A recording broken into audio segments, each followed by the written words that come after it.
The People Gazette is reporting that a Canadian Federal High Court has declared both the All Progressive Congress APC and the People's Democratic Party PDP as a terrorist organizations. This is coming after they refused to grant asylum to former member Douglas Ihareva over his long decades affiliation with both parties. The Minister of Public Safety and Emergency Preparedness had argued that the PDP and the APC were deeply implicated in acts of political violence, subversion of democracy, and electoral bloodshed, inflicting harm and terror on Nigerians. Everything that was described by the Canadian High Court as the landmark or the legacy of the APC and PDP is nothing but the truth. PDP and APC have all been implicated in the act of political violence, subversion of democracy, electoral malpractice and bloodshed, abuse of human rights, inflicting harm and terror on Nigerians. These things are common in our political climate, but it is so disheartening that we need a foreign country to remind us what we are experiencing in Nigeria. It is almost like we have seen and taken this thing to be like a normal norm, a cultural heritage in our country. I keep saying that Nigerian politicians are the luckiest on earth. What they do and go scot-free in Nigeria, they will never do it and go scot-free in another country. Citizens in different parts of the world will not tolerate what Nigerians are tolerating in Nigeria. Imagine having the two major political parties that have ruled this country from the dawn of democracy in 1999 to date being declared as a terrorist organization by a Canadian court. What this means is that Nigerians are being ruled by terrorists. So if we are being ruled by terrorists, then it will give you a clue as to why we have been fighting terrorism since 2009 to date. But it's so disheartening because our government is allocating trillions of naira from our national budget in fighting the same insecurity they are responsible for. But the core of the problem we have in this country is not just the political party or the politicians, it's the Nigerian people. There will be no political parties without the people. PDP came into existence because Nigerians came together and voted for PDP from 1999 to 2015. We can give PDP a level of excuse because PDP as a political party from 1999 to 2015, they did everything possible to stabilize the economy and strengthen Nigeria. PDP took over after the military has ravaged and destroyed this country. In decades, PDP through Olusegun Obasanjo came into power when our institutions were bastardized. The economy has tanked. But they went into work and they did everything possible to revive the economy. And of course, the Nigerian economy was revitalized. Business were booming. Industries were springing off left, right, and center. There was huge revolution in the banking, commerce, and communication sector. Our institutions like the National Assembly, the judiciary, the police, the military, they were all strengthened. Of course, we are talking about a period where Olusegun Obasanjo government reduced the debt profile in this country. And then we had the Yar'Adua and Goodluck Ebele Jonathan administration. That was a period where Nigeria's economy was rated the third fastest growing economy in the world. But of course, whatever PDP was doing was not enough to put Nigeria on that pedestal, that enviable height that we all envisage Nigeria to be. And that was the reason why some misguided elements decided to collude with some unscrupulous and power-grabbing politicians like Bola Ahmed Tinubu, President Muhammadu Buhari, Rotimi Amechi, Atiku Abubakar, and other politicians to snatch power away from the PDP. They snatched power away from a government that was building the third fastest growing economy in the world and handed it over to a stark illiterate, to a rudderless leader like President Muhammadu Buhari. Whatever Nigeria was experiencing under PDP administration, they are now experiencing it times 10 under the APC administration. We know we experienced electoral violence and subversion of democracy under the PDP administration, but what we are experiencing under the APC administration is worse, times 10 worse than what we experienced under the PDP administration. Under President Muhammadu Buhari and Bola Ahmed Tinubu, elections have been marred by violence, voter suppression, and electoral malpractice. The 2023 general election was one that left a sore taste on the mouths of many Nigerians. Millions of voters were suppressed because APC wanted to retain power and make Bola Ahmed Tinubu the president. Votes were stolen. Tribal politics and hatred were introduced in our politics. Many people were beaten, injured, and killed because of election, especially in Lagos State. Our voter turnout has plummeted due to electoral malpractice and intimidation. These whole practices have endangered Nigeria and entrenched a flawed system where power is seized rather than earned. It has led to unstable governance and perpetual conflict. Godfatherism is the order of the day. Look at what Nyesom Wike is doing with Rivers State politics. Nyesom Wike is working for Bola Ahmed Tinubu, but he is openly instigating crisis in Rivers State because he wants to have the structure, the political structure in Rivers State, and the president is not doing anything about it. The president is rather silent because a crisis-laden Rivers State will give him an edge to win Rivers State in 2027. To the president, it's all about politics rather than governance.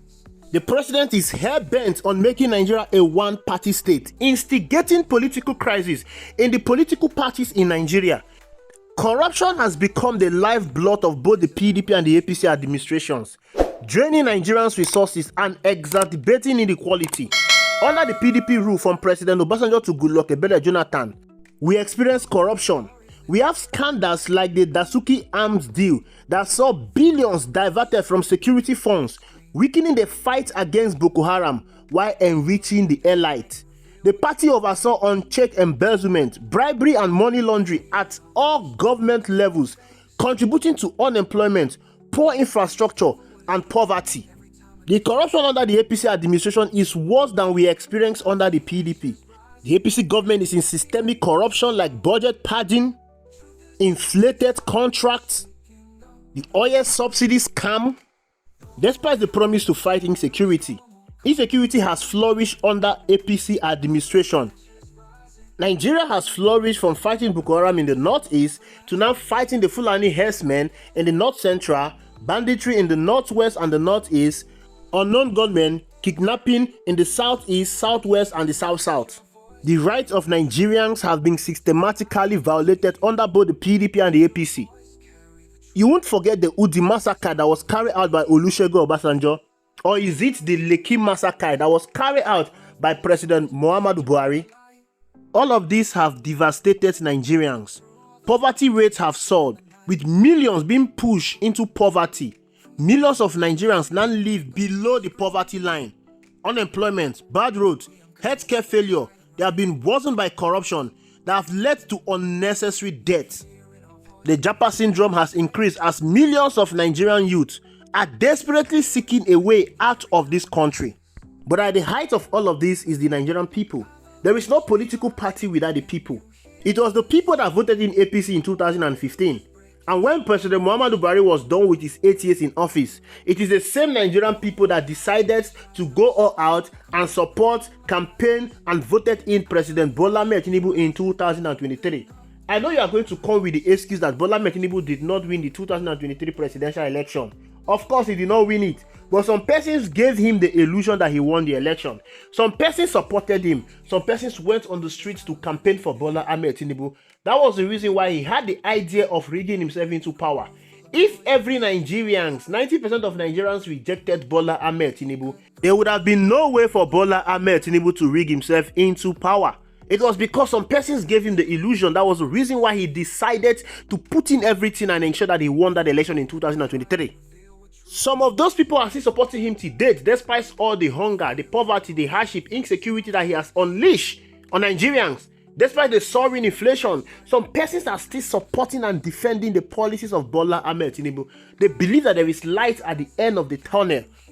What the Canadian court has just given Nigeria is a blueprint, a clue on how to treat political parties that are endangering their life. Political parties that have unleashed poverty and pains upon them. What the Canadian court is telling them that you have to declare that political party as a terrorist organization. Just like Boko Haram, you dread Boko Haram. You want them to be eliminated out of the surface of the earth. The same treatment you gave to Boko Haram is the same treatment you are going to give to the political parties that have destroyed your life, that have destroyed this country, that have stolen our common patrimony. You don't support them. You hold grudges against them. You don't vote for them into power. You don't recycle politicians. Even if they cross carpet from one political party to another, it is the same people. They will still go into that political party and make that political party worse. The same politicians that left the PDP the CPC, the ACN, and form the APC are the same politicians that are coming around today to go and form the ADC, and they are promising you that they want to rescue you from the APC. The same APC that they form, the same problem that they created, they want to rescue you from that problem. They won't give you anything different from what the APC is giving you, because these are the same people. All we need to do is to ensure that all these career politicians that keep moving from the PDP to the APC to the PDP must be buried. We must destroy them. We should destroy that party called APC. Come 2027, we will not reinforce failure. We are going to hold grudges against the party called APC because they've unleashed pains, terrible pains on Nigerians. They've taken our quality of life away from us. They've reduced our purchasing power. They have increased inflation. They have weakened our naira. APC does not have anything new to offer you. If there is anything they have to offer you that will better your life, they would have done so from 2015 to date. But all they've given you is pain, anguish, poverty, hunger. The same people you enabled with your vote are the same people that are feeling like demigods towards you. They've abandoned and neglected you.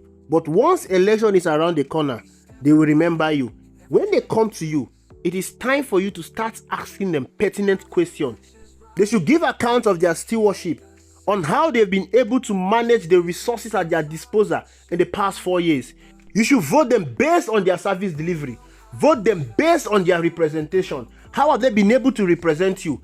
Anyone that falls short of what you expect from them should be voted out in office. It is time to keep grudges. It is time to treat these politicians and political parties like the terrorists that they've been declared as. Thank you for watching. I will see you in the next video.